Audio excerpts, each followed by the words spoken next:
बिस्मिल्लाहिर्रहमानिर्रहीम। हाय अस्सलाम वालेकुम डियर स्टूडेंट, होपफुली आप सब खैरियत से होंगे। तो डियर स्टूडेंट्स, अभी जो हमारा टॉपिक हमने करना है उसका नाम है मोनोपोली एंड इट्स कंडीशंस। तो इससे पहले हमने किया था परफेक्ट कंपटीशन, उसके हमने कंडीशंस देखी उसकी, उसके बाद हमने उसका टेबल और डायग्राम देखा।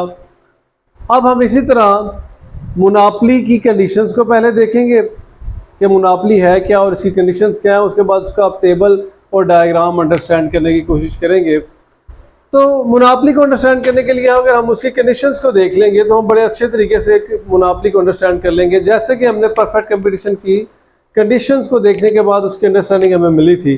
तो इसमें क्या मोनोपोली में कि ओनली वन फर्म और producer selling that particular good, कोई एक ऐसी शय जिसको प्रोड्यूस करने वाला कोई और नहीं है, सिर्फ एक ही फर्म उसको प्रोड्यूस कर रही है मार्केट में। तो ये तो पहली इसकी कंडीशन होगी। दूसरी एग्जांपल ये देखते हैं, जैसे कि पाकिस्तान में पीआईए है। पीआईए उस टाइम तक उसको मोनोपोली हासिल थी जब कोई भी और उसके अलावा एयरलाइन मौजूद नहीं थी पाकिस्तान में, तो तब तक उसको मोनोपोली थी, यानी कि वो सिर्फ एक ही कंपनी थी जो कि हमें सर्विसेज प्रोवाइड कर रही थी एरोप्लेन्स की। Secondly, there is no close substitute और alternative of that good available in the market, यानी वो जो चीज़ मार्केट में सेल कर रहा है उसके अलावा उसका कोई क्लोज सब्स्टिट्यूट अवेलेबल नहीं, यानी कि उससे करीबी नेमुल बदल कोई भी नहीं है। अगर हम पीआईए की मिसाल लेते हैं तो पीआईए जब सोल टिकट सेलर थी अपनी कंपनी की, यानी कि पाकिस्तान इंटरनेशनल एयरलाइन की, तो उसके अलावा तो हमारे पास कोई क्लोज अल्टरनेटिव नहीं था कि हम किसी दूसरे मुल्क जाना हो तो हम किसी और चीज़ पे जा सके। तो उसके लिए तो आपको एयरलाइन का होना ज़रूरी है। तो लिहाजा जब तक पीआईए का कोई क्लोज सब्स्टिट्यूट नहीं आया तब तक हम पीआईए को ही प्रेफर करते थे, उसके अलावा हमारे पास ऑप्शन भी नहीं थी। तो उसके बाद जो थर्ड कंडीशन है, total control on the supply and price of that good in the market. अब देखिए, अगर हम पाकिस्तान में वापडा की बात कर ले तो उसकी मुकम्मल तौर पे सप्लाई के ऊपर मुकम्मल कंट्रोल है वापडा का, बिजली की सप्लाई पे, इलेक्ट्रिसिटी की सप्लाई पे, और वही उसकी प्राइस सेट करती है। कोई और कंपनी यहाँ पे अवेलेबल ही नहीं है जो प्राइसेस को मतलब वेरिएट करे या प्राइस हमें कोई और दे। ये प्राइस तो तब देगी जब कोई सप्लाई कोई और कंपनी हमें प्रोवाइड करेगी इलेक्ट्रिसिटी की। तो जब इलेक्ट्रिसिटी की हमारे पास कोई और कंपनी अवेलेबल नहीं है तो हमारे पास सिर्फ वापडा है, तो वापडा ही ऑटोमेटिकली सोल प्रोड्यूसर है, सोल सेलर है इलेक्ट्रिसिटी की, तो लिहाजा प्राइसेस भी वही सेट करेगी। तो उसको हमें हर हालत में खरीदना ही पड़ता है। बहरहाल इसमें हम इसकी शराइत को अगर अंडरस्टैंड कर गए हैं तो हम आगे की तरफ जाने की कोशिश करते हैं, यानी कि इसका टेबल और डायग्राम को अंडरस्टैंड करते हैं। इसमें हम रेवेन्यूज़ का रेवेन्यू, जो फर्म के रेवेन्यू है उसका एनालिसिस भी हमने देखा। अब उसी एनालिसिस को हम फॉलो करेंगे इसके टेबल में और फिर उसकी डायग्राम बनाएंगे। तो चलते हैं हम इसकी टेबल और डायग्राम की तरफ। Dear students, firms revenue under monopoly को अंडरस्टैंड करने के लिए, यानी कि मोनोपोली का रेवेन्यू, मोनोपोली में रहते हुए एक फर्म कैसे रेवेन्यू हासिल करती है उसको अंडरस्टैंड करने की कोशिश करते हैं।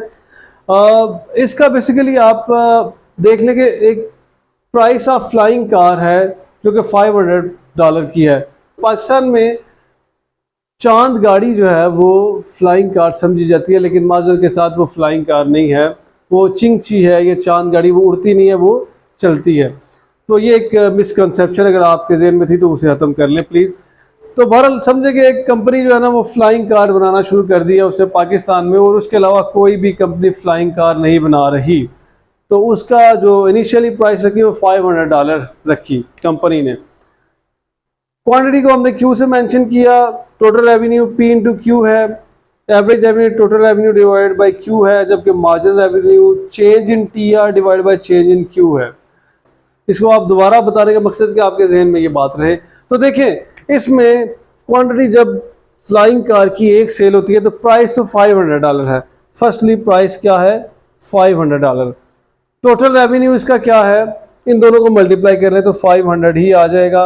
एवरेज रेवेन्यू TR को Q से डिवाइड कर दें तो भी 500 आ जाएगा। और मार्जिनल रेवेन्यू आप अगर चेंज इन TR देखें और चेंज इन Q देखेंगे तो आप अगर आप इसको कैलकुलेट खुद ही करेंगे तब भी ये 500 ही आ जाएगा।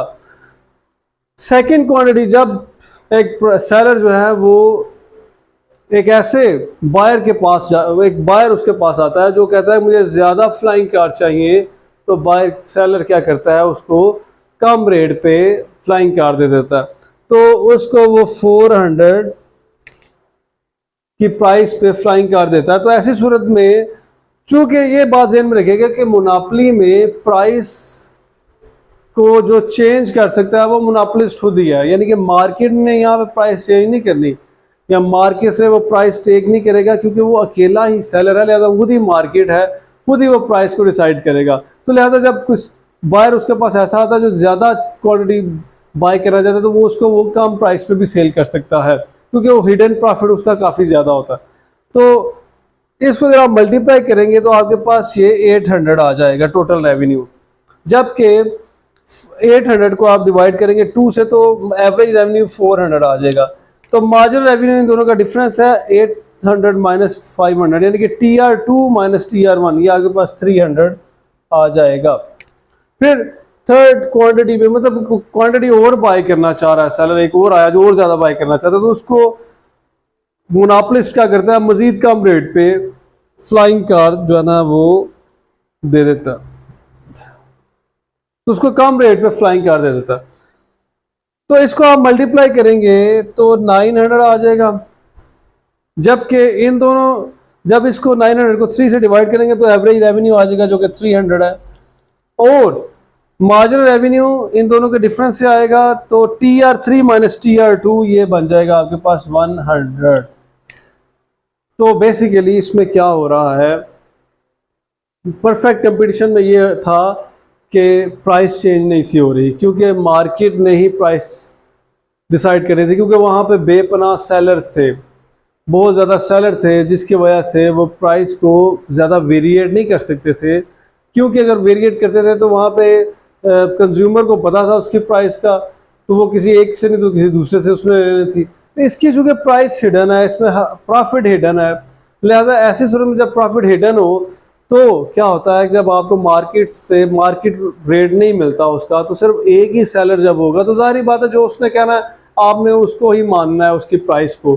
तो क्या होगा ऐसी सूरत में, प्राइस सेलर जो है यानी कि मोनोपोलिस्ट अपनी प्राइस को वेरिएट कर सकता है जूं जूं उससे कोई ज़्यादा क्वांटिटी बाय करना शुरू कर देगा, क्योंकि उसका हिडन प्रॉफिट काफ़ी ज़्यादा होता है।